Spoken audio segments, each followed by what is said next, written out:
കായിക മാമാങ്ക വേദിയിൽ നമ്മൾ ഇന്ന് വളരെ വ്യത്യസ്തമായിട്ടുള്ള ഒരു സമരം കാണും. എന്താണ് ഇതിന്റെ ലക്ഷ്യം? എന്താണ് സാർ, ഇത് 60 വർഷം പഴക്കമുള്ള KER പ്രകാരമാണ് കേരളത്തിലെ പൊതുവിദ്യാഭ്യാസ മേഖലയിലെ സ്കൂളുകളിൽ കായികാധ്യാപക തസ്തിക നിർണയം നടക്കുന്നത്. അതിൻ്റെ ഭാഗമായിട്ട് എന്താ സംഭവിക്കുന്നത്? കേരളത്തിൽ 85% UP സ്കൂളുകളിൽ കായികാധ്യാപകരില്ല. ഹൈസ്കൂളുകളിലോ 45% ഹൈസ്കൂളുകളിലും കായികാധ്യാപകരില്ല.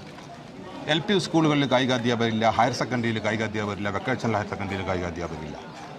എന്നാൽ 40-ന് മുകളിൽ ഗെയിംസ് മത്സരങ്ങളിൽ കുട്ടികൾക്ക് പങ്കെടുക്കാനുള്ള അവസരമുണ്ട്. ഈ മത്സരങ്ങളിൽ പങ്കെടുക്കാനുള്ള അവസരങ്ങൾ കുട്ടികൾക്ക് തയ്യാറാക്കി കൊടുക്കുന്നത് കായികാധ്യാപകരാണ്. ആരോഗ്യ കായിക വിദ്യാഭ്യാസം 5ാം ക്ലാസ് മുതൽ 10ാം ക്ലാസ് വരെ പഠിപ്പിക്കുവാനുണ്ട്. അത് പരീക്ഷ നടത്തി അതിൻ്റെ മൂല്യനിർണ്ണയം നടത്തേണ്ടതും ഈ കായികാധ്യാപകരാണ്.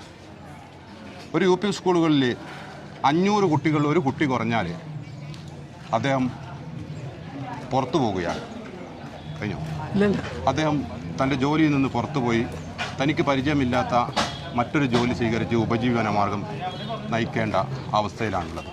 അതുകൊണ്ട് ഞങ്ങളുടെ പ്രധാനപ്പെട്ട 4 ആവശ്യങ്ങൾ: സംരക്ഷണ ഉത്തരവ് പുനഃസ്ഥാപിക്കുക, ആരോഗ്യ കായിക വിദ്യാഭ്യാസം നിർബന്ധ പഠന വിഷയമാക്കി എല്ലാ സ്കൂളുകളിലും കായികാധ്യാപകരെ നിയമിക്കുക, ഹയർ സെക്കൻഡറിയിൽ കായികാധ്യാപക തസ്തിക നിർണയം സാധ്യമാക്കുക, ശമ്പള തുല്യത, ഇങ്ങനെയുള്ള പ്രധാനപ്പെട്ട 4 ആവശ്യങ്ങൾ ഉന്നയിച്ചുകൊണ്ട് കേരളത്തിലെ കായികാധ്യാപകർ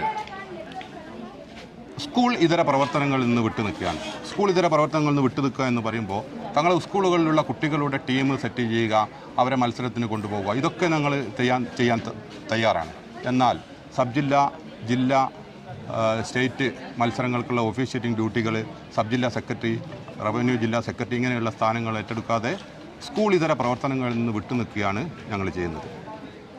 ഇപ്പോൾ കായിക മേഖലയിൽ കേരളം പുറകോട്ട് പോയത് പക്ഷേ ഇത് ഈ ഒരു പ്രശ്നം കൊണ്ടാവുമോ? തീർച്ചയായും. ഇവിടെ പറഞ്ഞല്ലോ, ഇത് 85% UP സ്കൂളുകളിൽ കായികാധ്യാപകരില്ല എന്ന് പറയുമ്പോൾ ഒരു ഹൈസ്കൂളിൽ എത്തുമ്പോൾ 14 വയസ്സ് എത്തുമ്പോഴാണ് ഒരു കുട്ടി കായിക മേഖലയിലേക്ക് കടന്നു വരുന്നത്. അങ്ങനെ വരുമ്പോൾ ഇവിടെ കേരളത്തിൽ ഒരു കുട്ടി സ്പോർട്സിലേക്ക് വരുന്നത് 14ാമത്തെ വയസ്സിലാണെങ്കിൽ ജപ്പാനിൽ 14ാമത്തെ വയസ്സിൽ ആ കുട്ടി ഒളിമ്പിക്സിൽ മെഡൽ നേടുകയാണ്. അത് തന്നെ ഏറ്റവും വലിയൊരു ഉദാഹരണമാണ്. ഈ പിന്നോട്ട് പോക്കിനുള്ള ഏറ്റവും വലിയ ഉദാഹരണമാണത്.